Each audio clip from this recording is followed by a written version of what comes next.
Oke, siap-siap ya. Karena peta persaingan calon pegawai negeri sipil atau CPNS bakal berubah total di tahun 2026.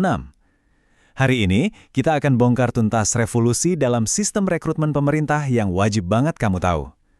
Ini bukan cuma sekedar update biasa loh, tapi sebuah langkah strategis buat menciptakan birokrasi yang jauh lebih lincah. Kalau selama ini kamu mikir tes CPNS itu ya gitu-gitu aja dari tahun ke tahun, siap-siap deh. Karena apa yang bakal datang ini bakal mengubah cara pandang kamu soal seleksi ini selamanya. Yap, benar banget. Lupain deh sistem lama yang kaku dan harus serentak se-Indonesia. Kita sekarang lagi ngomongin sebuah pergeseran besar yang bakal ngubah semua aturan mainnya. Perbedaannya tuh kelihatan banget kan? Sistem konvensional yang cuma sekali jalan dan kalau gagal harus ulang semua dari nol, bakal diganti sama sistem yang jauh lebih fleksibel. Bayangin aja, kamu bisa tes kapanpun, skor kamu bisa dipakai sampai 2 tahun, dan yang paling keren, ada kemungkinan kamu cuma perlu ngulang subtes yang nilainya jelek. Dan ini bukan gosip loh ya. Kepala Badan Kepegawaian Negara sendiri, Pak Zudan Arif Fakrullah, udah mastiin hal ini. Sistem baru ini sering banget disebut gaya TOEFL, karena memang dirancang buat efisiensi, fleksibilitas, dan pastinya ngurangin tekanan buat para pesertanya. Oke, jadi yuk kita bedah lebih dalam bagian pertamanya. Gimana sih perubahan revolusioner dalam proses seleksi CPNS 2026 ini? Anggap aja ini adalah sebuah permainan yang benar-benar baru. Nah, ini nih artinya buat kamu. Skor yang berlaku 2 tahun, itu artinya kamu bisa pakai nilai yang sama buat ngelamar ke banyak formasi di tahun yang beda, tanpa perlu tes dari awal lagi. Terus, misal nilai TWK kamu kurang tapi TIU dan TKP-nya bagus banget, kamu mungkin cuma perlu fokus perbaiki nilai TWK-nya aja.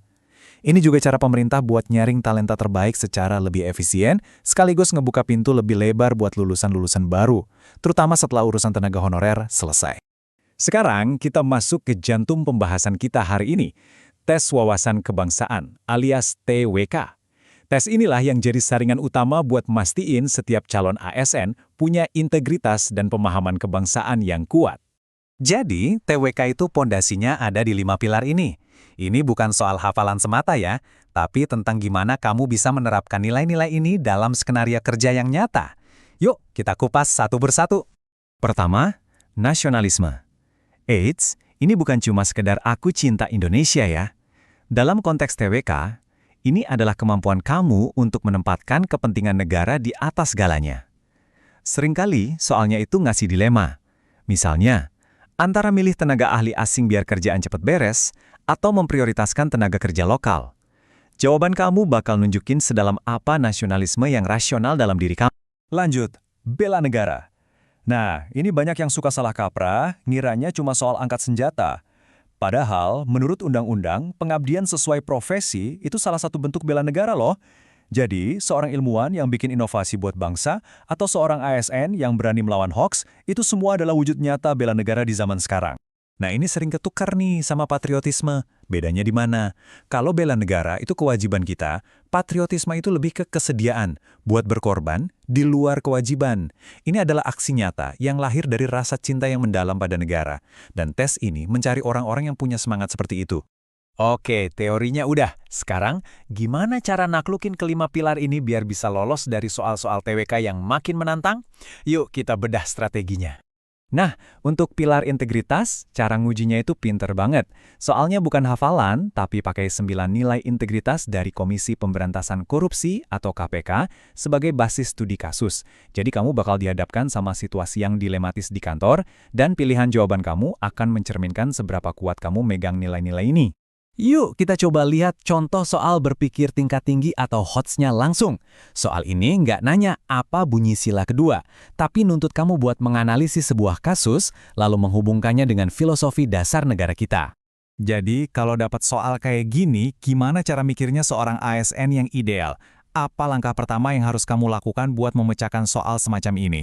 Gini nih alur berpikirnya. Pertama, kita pegang kata kuncinya harkat dan martabat manusia. Kata kunci ini langsung narik kita ke sila kedua, yaitu kemanusiaan yang adil dan beradab. Pilihan lain kayak persatuan atau kerakyatan kan nggak secara langsung ngebahas inti dari pelanggaran itu. Nah, proses penalaran inilah yang dicari, bukan sekedar hafalan buta. Nah, ini materi langganan banget nih yang sering keluar, perubahan UUD 1945. Coba lihat deh, perubahannya fundamental banget. Dulu MPR itu lembaga tertinggi, sekarang posisinya sejajar. Dulu presiden dipilih MPR, sekarang dipilih langsung sama rakyat. Paham soal pergeseran struktur negara ini, hukumnya wajib. Selain struktur negara, sejarah perjuangan lewat diplomasi juga krusial. Alur waktu ini nunjukin gimana jatuh bangunnya kita di meja perundingan. Paham urutan dan isi dari setiap perjanjian, mulai dari Linggarjati, Renville, Romroyen, sampai konferensi meja bundar, itu bakal bantu banget buat jawab soal-soal kronologis tentang cara Indonesia mempertahankan kemerdekaannya.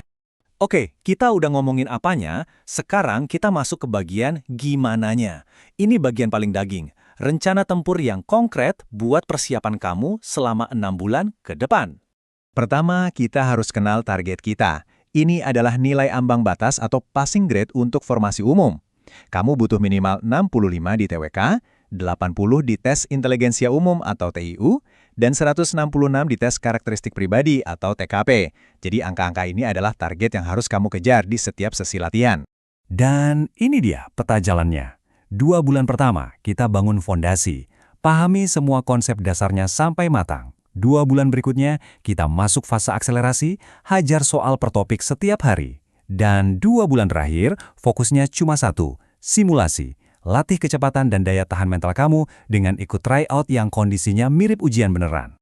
Pas hari H nanti, efisiensi itu kunci. Pakai jurus-jurus ini. Pertama, eliminasi jawaban yang udah pasti ngaco. Kedua, temukan kata kunci di soalnya. Ketiga, jangan buang waktu di soal susah, kerjain yang gampang dulu baru balik lagi. Dan yang paling penting, selalu pakai pola pikir ASN. Pilih jawaban yang paling idealis dan paling berpihak pada kepentingan publik. Kenapa semua teknik tadi penting banget? Jawabannya ada di angka ini, 54. Kamu cuma punya waktu rata-rata 54 detik buat tiap soal. Waktu buat baca, analisis, mikir, sampai ngeklik jawaban. Kebayangkan tekanannya? Makanya, setiap detik itu berharga banget. Jadi, sebagai penutup, mari kita sama-sama renungkan ini. Sistem baru ini jelas ngasih banyak kemudahan dan fleksibilitas buat kita sebagai peserta. Tapi pertanyaannya, apakah fokus pada fleksibilitas dan kesempatan mengulang ini nantinya akan menghasilkan ASN yang benar-benar lebih kompeten dalam melayani publik, atau malah cuma menghasilkan orang-orang yang jago ngerjain tes? Ini jadi pertanyaan besar buat masa depan birokrasi kita semua.